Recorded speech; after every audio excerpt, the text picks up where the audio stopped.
everyone gets AT&T's best deal on the new iPhone 14 Pro with the incredible camera. So, people currently listening to comedy podcasts, and people listening to political podcasts, and people listening to true crime podcasts who actually can't stop listening to true crime podcasts and it's ruling their lives. The point is, everyone, new and existing customers. Ask how to get up to $800 off the new iPhone 14 Pro with eligible trade-in. Visit att.com or our stores for details. Terms and restrictions may apply. The Singapore stock market seems to have limited growth, and it's very difficult to get people excited about it, especially when it seems like there are huge opportunities all around the world. But there is a class of tools known as REITs, Real Estate Investment Trust, that somehow has a lot of love. So I had to bring on someone to talk about how we should evaluate the SG REITs markets, especially when you're seeing a lot of local REITs going on an acquisition of foreign properties as they scale. I mean, there are not a lot of properties here anymore. So how does foreign exposure then affect us local guys when we don't want to entertain forex risks? How do you know a REIT is worth further looking into? For that and more, welcome back, Coconuts. Welcome to another Chills with TFC session. In this series, we hope to bring on interesting, relevant people to help us learn better from various perspectives. Life is not always about learning from people that you already agree with. Perspectives shape around the thinker. So in our pursuit of the life we love or managing our finances, well, our guest for today is someone that you've probably seen around disturbing your YouTube videos. But I'm not talking about fake gurus, yeah? He joins me to discuss various REIT schemes and fundamentals, how to evaluate them. So let's welcome Drew, founder of Syfe, a leading robo-advisor in Singapore. So you guys are like super synonymous with like REITs, right? Essentially, right? That was kind of like, when I first saw it, it's like, oh yeah, smart, trying to do like market differentiation. Yeah. You don't want to be like the same with everyone else. Yeah. So could you kind of give me a core idea of like why REITs here in Singapore? Yeah, sure. I mean, see, at the end of the day, I think at the core of it, right, what we were trying to build at Syfe is not like a robo-advisor, right? I think, which is, I guess, what many people would synonymously compare us with and some other place in that domain, right? I think what we want to do is we want to enable and empower our customers, right? And sometimes the answer of that can't be one portfolio in some regards, right? Sometimes the answer of that can't be just a globally diversified portfolio, right? So to be honest, the idea of REITs was more driven from the fact of us understanding our users and understanding the need of passive income, and essentially users, wanting something that would give some sort of, stable source of income. Now, as you know, REITs have this very unique characteristic that 90% of the income has to, get paid out as dividends, which is the reason why, even in like last year, the average was a 4%, which is great given where the world and where the interest rates are going, right? Yes. So the idea was more around, finding tools to generate that. And I think Singapore, fortunately, has a great REIT market. I'd say the second largest in Asia after Japan. And we obviously have very close ties with the SGX, which had the iEdge Leaders Index, right? And now we obviously, work with them. We are like officially like in a partnership with them. And we loved the index. We loved it much more than some of the other benchmarks that we saw. We obviously have our own filters and mechanics which, go on it, which we can happy talk about a bit later. But the idea was essentially, you want to give a tool to customers to achieve what they want, right? Now, you can tell everyone that they want a globally diversified portfolio, but their perception could be different. They might not want that 8%, 10% with that fluctuation. They might be more comfortable with the 4%, with something they can look and feel. And REITs are great because at the end of the day, these are physical assets, right? I always say, like, in my view, the beauty of REIT in general is that you're essentially buying a piece of land indirectly in some ways, right? Which, there can be broader economic things which can move the market 10, 20% down. But something has to go drastically wrong for it to lose 80, 100% of its value, right? Which you can't say the same for, I know, a tech company, which is poorly managed or something of that sort, right? Yeah. So I think for us, it was more about addressing a need. And everything that we do and what we've done, like the portfolios, whether it's the core portfolio, which now we've launched and so on and so forth, it's all built around addressing a need rather than REITs Singapore, cool, let's do it, right? Right. So there's a bit of a thought that goes behind these things, yeah. For sure, for sure. And I think one thing very cool we did was we added a component of risk management, which people actually really love. And what happens is in volatile markets we decrease the REIT component and automatically increase the bonds, right? Cap the REIT at least to 50%. It won't go below 50%, which was great because last year when REITs had come off by 20-30%, our portfolios was only down like close to like 10 or 12% because this bonds actually rose also in value, right? Because everyone was buying bonds at that point, right? People were balancing it with Exactly, bonds, right? yes. So what happens is people did not lose much, and because they did not lose much, they stayed invested. And as the markets have recovered, and everyone's happy right now. So Yeah. So that's a cool part, right? And SG REITs, like it's so synonymous like with dividend play. yeah, Right? Because there is like no tax on dividend in Singapore. exactly, yeah. So Even for corporates and individuals globally, right? So yeah, that's great. exactly, right? So people are like super big on like REITs as a dividend play here. But it's not exactly the same everywhere else. Like in the US, REITs can be very aggressive, right? Yes. It is a vehicle. People buy and sell property under that vehicle, and then it can become very much a growth play. Yeah. Right. So I'm just trying to get your sense that in Singapore, when I'm investing in REIT, do I look at it strictly as a dividend play? Yeah. Or is there like growth opportunities in this space? Yeah, it's a great question, Reggie, because if you think of it like dividends itself, by concept, is like value, right? You're trying to seek a somewhat certain value out of it, right? Yes. But the reality is, you only get growth if you reinvest the dividend. You don't pay out and you actually reinvest the resources, right? Yes. So somewhere, actually, it's a little tricky because you're actually you want the value, but you want the growth also in some regards, right? So to some extent, I almost would not put them in the same light, like of value and growth, which you sometimes put for, I guess, conventional US stocks, right? But if you have to go closer to one of the two edges, I would probably inch a bit closer towards value, right? I mean, I think you will probably not see that crazy level of growth in REITs over time, but you will see a more sustainable value-driven growth, and that's perhaps the view that I would take, right? But again, I think it's probably a bit off, given you know what I mean, right? Basically, you want to seek the value, but you're like, hey, where's the growth? I mean, but you're seeking the value, right? That's the whole point, right? So Yeah. I get that, right? And that is the dichotomy that a lot of people will face. Especially younger investors trying to straddle this space, right? Yeah. So because the underlying asset is the property. Correct. Right. So we got to see it from the property level if we want to kind of see like massive growth. If not, everything on top is just financial engineering, right? yeah. So at the core of it, are REITs here not gonna be like growing a lot, and in the sense of like local REITs not gonna have the kind of growth because they have no properties to buy, or I don't know. what's I've been going on? hearing this. I heard the story yesterday that someone bought a house off for like $100 million or something of like the British High Commission. I was like, man, and that house was sold in 2003 for like $20 million. I mean, 5x in 18 years, I'll take it. I mean, for a house of that sort, size. Yes, for sure. But I agree. I think But that is like collector, right? Yeah, exactly. It's a collector item, right? I mean, there's no price to those things. It's no price to those no price to things. that thing, right? I mean, you name a price and here's a check, right? Yes. It's easy, huh? If as a buyer also you're like, you name the price, I'll just write a check, right? No, I think, but I agree with you. I think it's probably more aligned to value than growth in that regard. Yeah. In that sense, we're seeing some of the REITs here locally, Yeah. right? They are acquiring foreign properties. Not so much in Singapore because probably there's not a lot much left, right? Yeah. not much left. So when they are acquiring foreign property, right? What are some things that we need to be concerned about? Because that will increase foreign composition, right? Then Sure. that will may increase management costs and those kind of things, right? Sure. So I just want to hear from your perspective, like what are some things that we Yeah. need to be very cognizant? No, it's a great question. I think there's something that even we look in, when we end up, deciding our kind of REIT pool, right? So I think it comes down to why you're actually investing in that REIT, right? If your view is to get some sort of a passive income, which is, I presume, Singapore dollar denominated, when you start adding foreign components, you do add a layer of currency risk, right? Where the currency could move either way, either stronger or weaker, right? Plus, of course, there's always this concern that, hey, what if you can't really end up controlling the setup, right?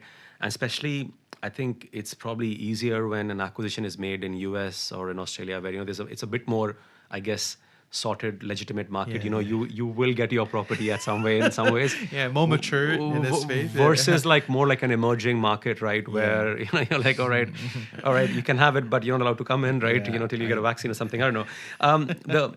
I guess the point comes down to is that I think to a certain limit, that diversification actually is very healthy for the same reasons, because you know that you're putting all your eggs in the same basket, right?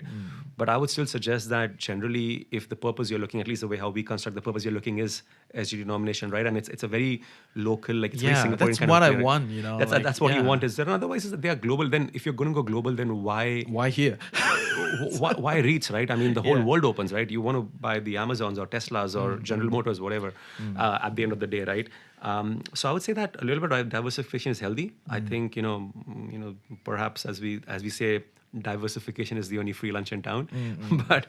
But I would say that if it starts becoming like, I don't know, 40-50% of the portfolio, I would definitely be concerned. I mean, how do I say? Then I'm probably going on a growth story rather than a value story in that regard, Exactly, right? Because I'm exactly. taking a punt on currency. And you saw last year, right? I mean, the currency moved by like 10%, like, you know, from the high to lows. I mean, Yes. this is serious moves, right? And if this is your kind of passive income, if this is like your retirement income and all, you probably don't want that, in my view.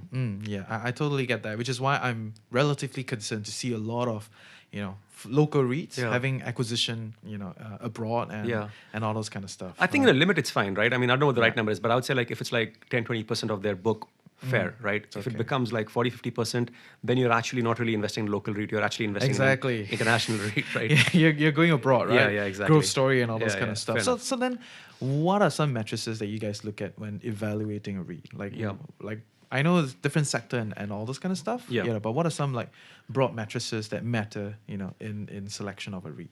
Yeah, so from our perspective, right, like generally what we obviously work very closely with SGX, right, because they have the leaders index, right, which has about 46 REITs in them, right.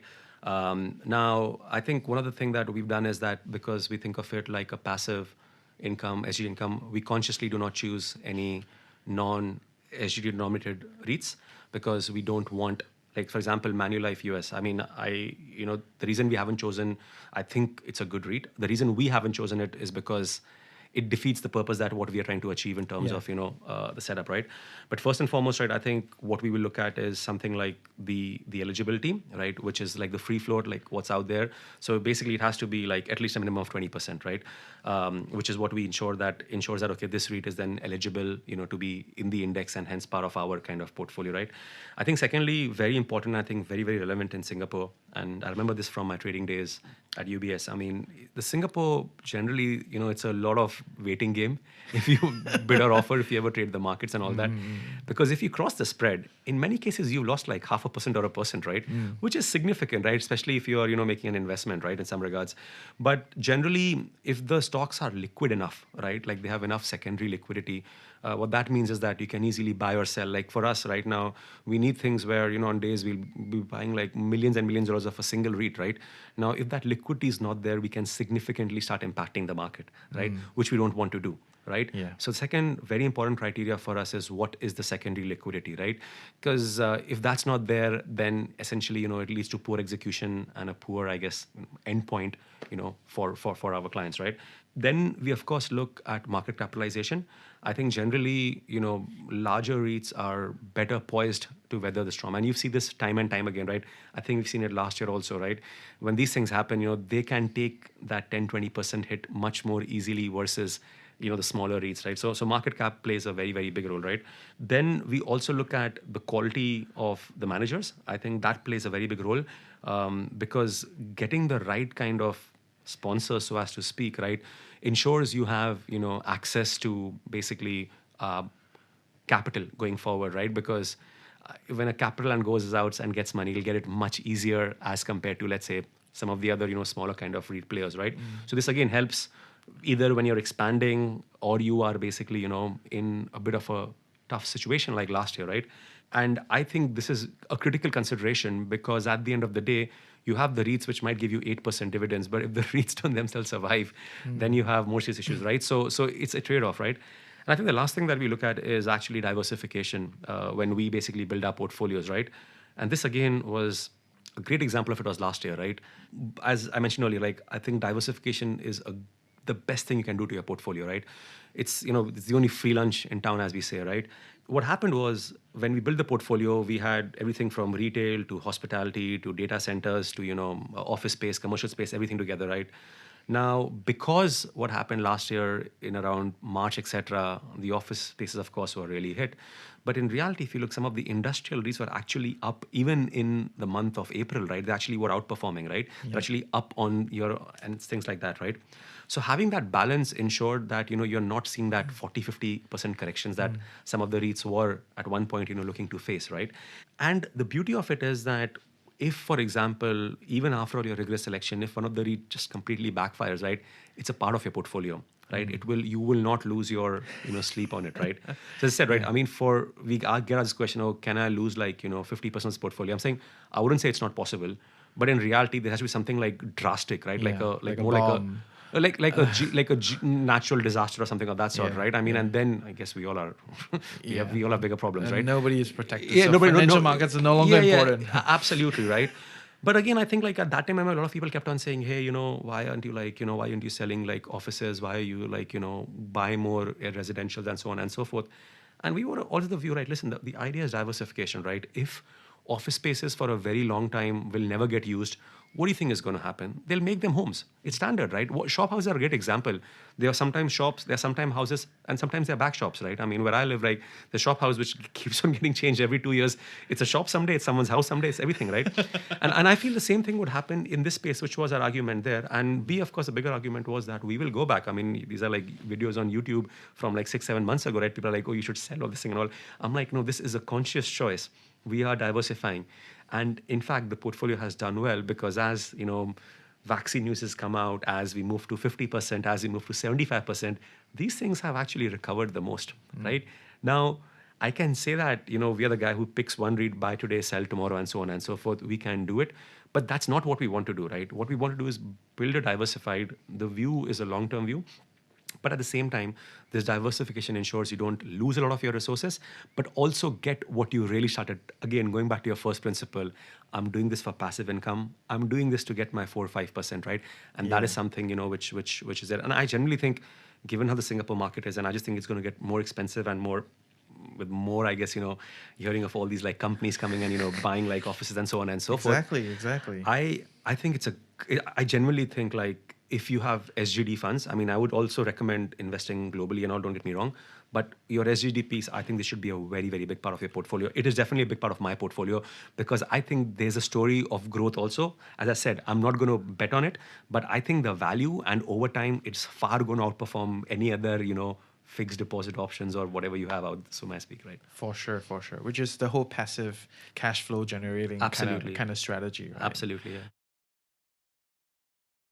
In the process of deciding these REITs, right, I think you talk about management, right? Yeah. So management is always this big question mark, gray zone discussion because, if we're talking about balance sheet, we're talking about numbers, these things are relatively undeniable. They are there, right? Of course, they're objective measurements, right? So how do I know if my REIT manager is doing a good job, right? That's the question.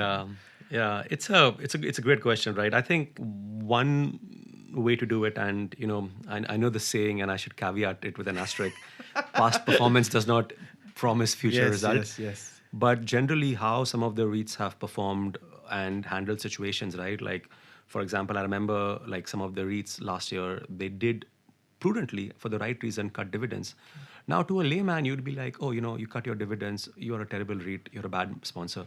Actually, no, you did the right thing. That was the right thing to do. You've got this extra buffer to weather a storm.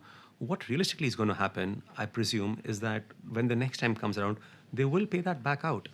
But they had that option and they did that right thing because, not paying out dividend is always going to be much better than going out and externally sourcing capital, which was getting tricky. There was this liquidity crunch and all. We're going March and April 2020. We've all lived through it, right?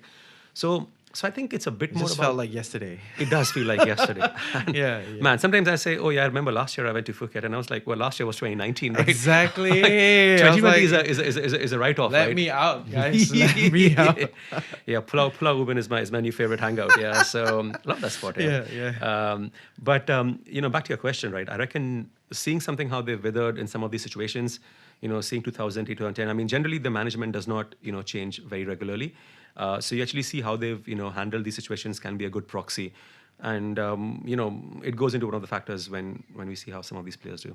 So in Singapore, there's a lot of talk about good sponsor. Like as a management, you got to get like good sponsor for your REIT, which is not the talk everywhere. Yeah. It's like not every country, when we talk at REITs, whether it's in Japan or whether it's in the US, it's not as big as a discussion here compared to like having a good sponsor in Singapore, right? So I'm curious, why is that so important? Unique to the Singapore REIT market. Yeah. I would say like mainly two reasons, right? I think the first one we briefly covered, which was access to capital when things are good and when things are bad. And I would say cheap capital, more importantly, right? If you are a good sponsor, people are more comfortable. Like, I mean, I've spent most of my career in a bank. You would give a good sponsor with a good track record, etc., a much, a much lower rate for a higher value versus, somebody gives you a higher rate, but you have a higher risk, right? So I think that cheap access to capital really helps accelerate plans, because I think people who don't have good sponsors would want good sponsors, right? Because nobody would mind cheaper because it affects your bottom line, it affects your return, right? I think the second aspect, of course, I think of the good sponsor comes into play is that, as you mentioned, many of the REITs are now looking overseas.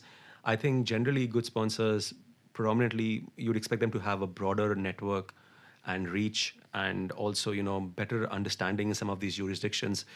Vis-a-vis, if you've never really, stepped outside Singapore and, you just go outside and go and buy, it's always a gamble, right? So I think it's interesting. It's like a cumulative effect, which just keeps on getting bigger and bigger as, it's the good get kind of better in some ways, right?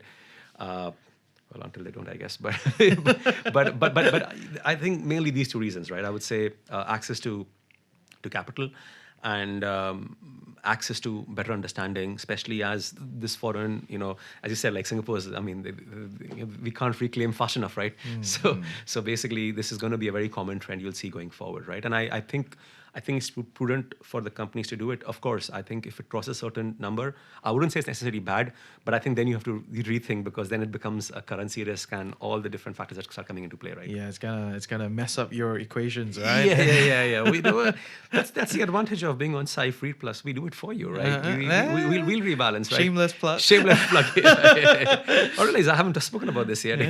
Nice. I promised myself I'll speak about it every 3 minutes at least once. Yeah.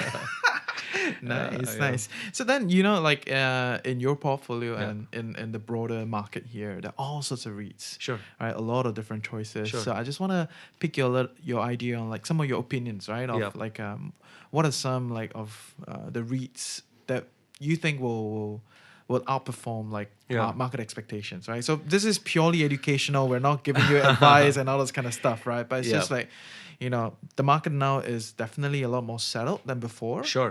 But the commercial REITs and all have made like a bit of comeback and everything. Exactly. A lot of them have come back. So I want to hear your thoughts on like which sectors do you think, are pretty interesting to look at. Yeah. I think this view we had even back then, right? I do think the commercial sectors and all, have come back and, and will continue coming back, right? I feel, I don't know if we moved to our new office, right? And this was fortunately before the 75% ruling came out.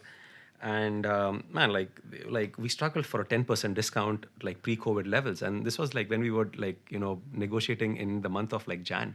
You know what I mean? Like I was like, hang on, guys. Isn't it a shit show now? Yeah, isn't it? I remember the pandemic. Aren't like these offices free?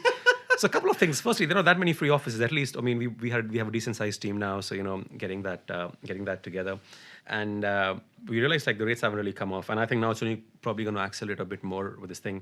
But having said that, that does not mean that I'm advocating commercial REITs are the best buy in that regard.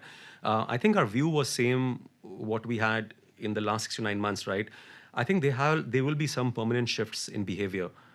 Which have happened and which will remain. And I don't think we will return to BAU, right? Even now, we are almost certain we might not ever return to a 5-day work week. It might become 4+1 kind of thing, right? I know. I can envision that. I can envision it, yes. I would love it. Just saying, right? All you employers out there, 4+1, 3+2, whatever, right? People don't need to go into office every day. Yeah, exactly, right?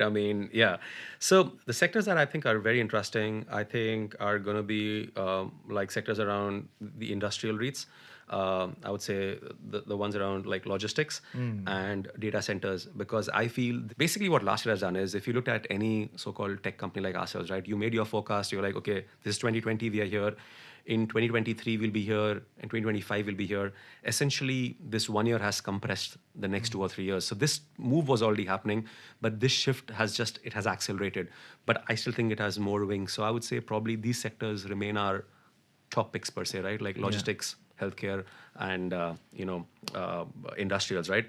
But having said that, right? I mean, some of them have really run up, right? And that's why I honestly, like, if you're going to tell me to pick a REIT, I will not. I will, still end up buying a diversified portfolio. Yeah. No shameless plug this time. Yeah. But that was a plug actually. But that is the base case for most portfolios out there, right? Which is great. Which is absolutely. That's what I would suggest. Absolutely. Yeah, exactly. But I do think some people they want to have a little bit more concentration in certain sectors, right? With their broad base at the bottom, right? So that's that, right? And I just want to pick your head a little bit further about like logistic REITs, right? Because logistics is this like super unsexy thing that people don't usually connect with. It's like very far flung out from your day-to-day life, right? So sometimes we talk about it, but people don't really understand. People don't know what that logistics is. Yeah, they don't understand it. They cannot envision it until Suez Canal happened, right? So all the memes come out, right? Absolutely. But just want to get your idea on like how should we look at logistical REITs, because there's a network over here, right? That makes it powerful. So I want to hear your thoughts on that.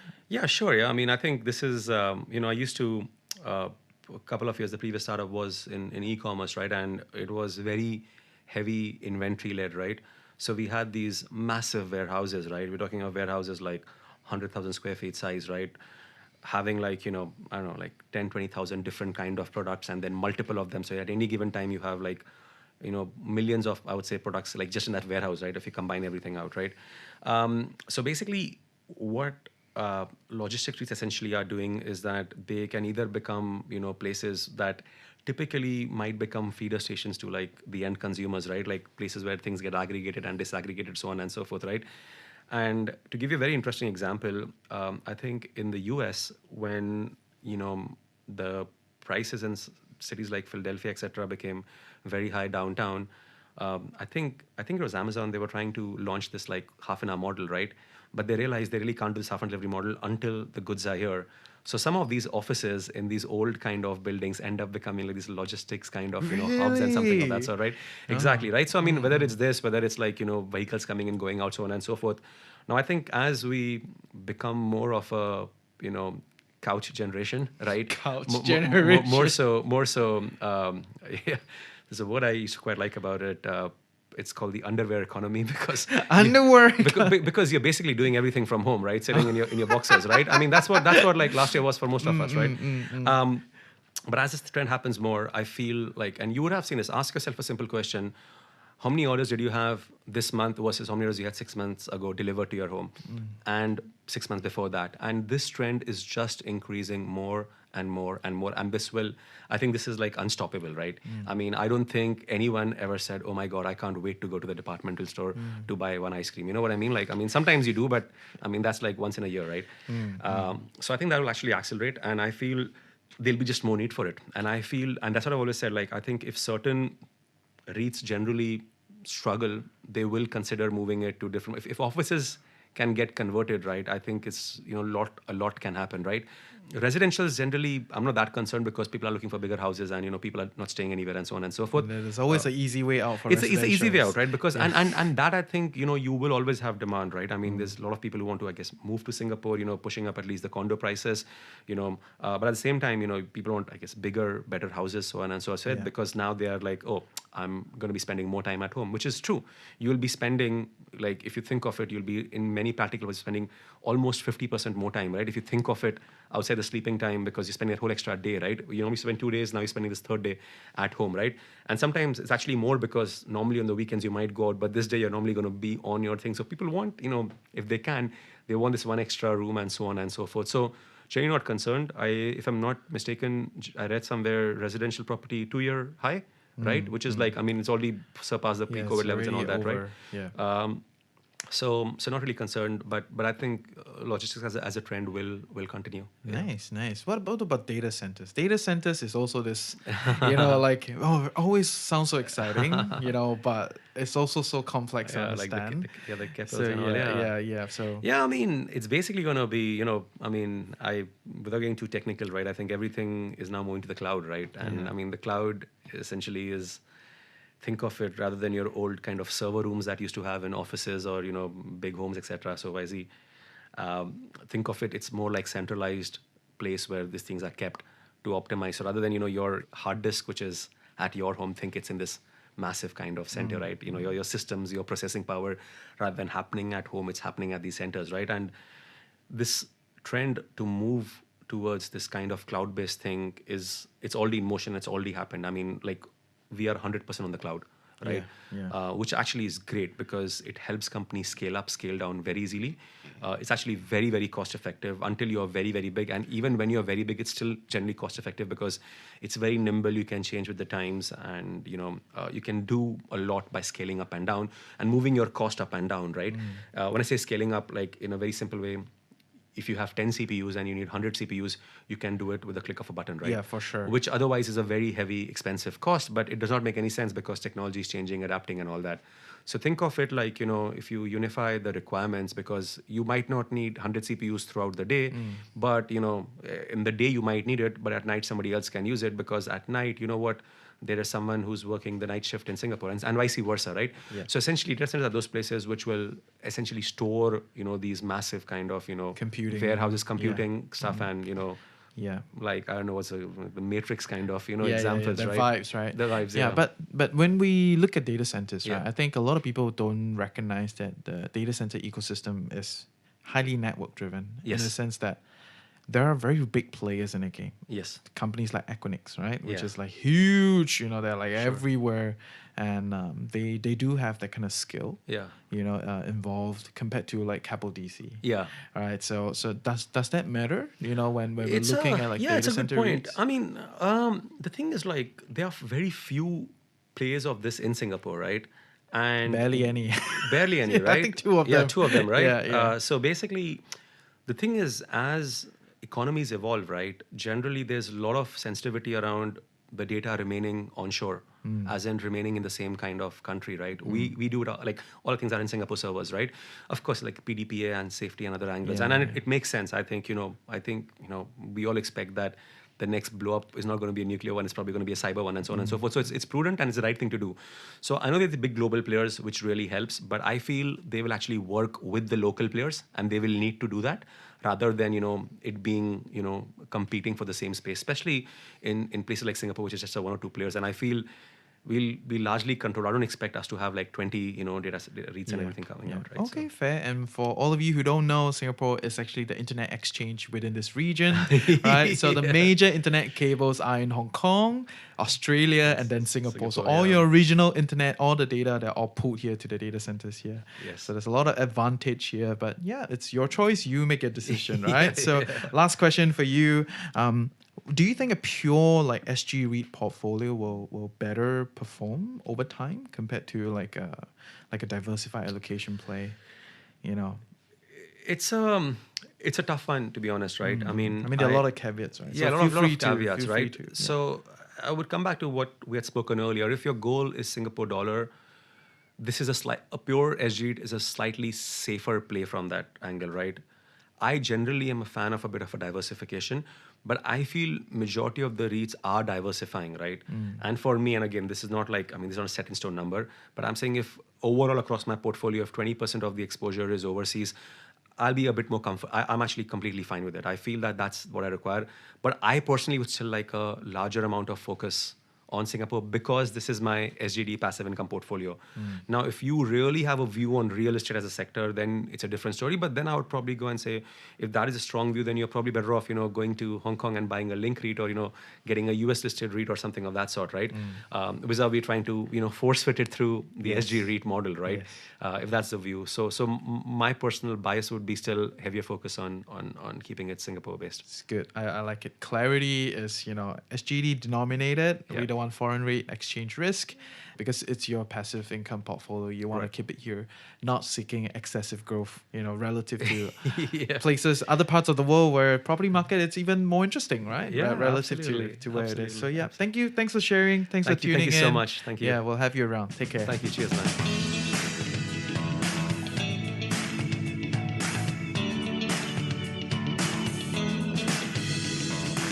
I hope you learned something useful today and truly appreciate that you took time off to better your life with the Financial Coconut. Knowledge is that much more powerful and interesting when shared, debated and discussed. Join our community Telegram group, follow us on our social, sign up for our weekly newsletter. Everything is in the description below. And if you love us, want to help us grow, definitely share the podcast with your friends and on your socials.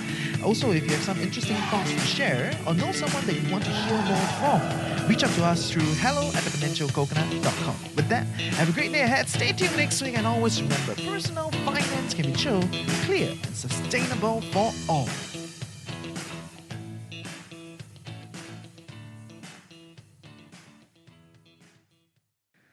Okay, wait. I have 3 more questions. Okay. We ask every single guest. Okay, Sure, so these are sure. 3 questions we ask every single guest. Okay. So feel free to answer whatever comes to your mind, right? So number 1 is, what is one core life principle you hold closely to? Can it be your value? Yeah, sure. So there's this old Sanskrit word which is called karma, which you might have heard of. Yeah. So I'm sure everyone heard everyone's of heard of. karma. Okay, right, fair enough. Yeah, but okay. everybody has a different understanding That's of the it. So karma, I right? want to hear your Yeah. view. Yes. So very simply put, you reap as you sow, right? Something of that sort, right? What it basically means is that I think if you do good, good comes around. If you do bad, bad comes around. I think it all balances out. So the principle is that I would say do good. Yeah. Nice. Good stuff. Number 2 is, what is the personal finance advice that you feel needs to be further propagated? Saving is good. Investing is better. Nice. Short Yeah. and sweet, right? Okay. Yeah. After you have capital, you're going to put it to good use, Yeah, fundamentally. Number 3 is, which part of your life are you giving additional focus on now? I'm trying to read more. I've been with all, the growth of the company and, we've moved to a new office and have almost like 40, 50 people now in Singapore. I know, dude. So trying to read more and, there's so much like, a lot of problems I think we face in life, like at least for me, like setting up a company, building a company. These are journeys that a lot of people have gone through, right? So having a chance to read more and rather than, always learning from mistakes, learning from others' mistakes is something I'm trying to, get better at. Nice. Good stuff. Read more. Thank you. Awesome. Thank See you so around. much. Cheers. Take care. This podcast is supported by Invesco. Why invest in ETFs? Because there's a solution for whatever your portfolio needs. Whether you're exploring ways to manage volatility, seeking income and diversification opportunities, or looking for tax management strategies, Invesco has over 200 ETFs to help you meet your financial goals. Discover the possibilities at Invesco.com/ETF solutions. Before investing, consider the fund's investment objectives, risk, charges, and expenses. Visit Invesco.com for a prospectus with this information. Read it carefully before investing. Risks involved with investing in ETFs, including possible loss of money. ETFs are subject to risks similar to those of stocks. Invesco Distributors, Inc.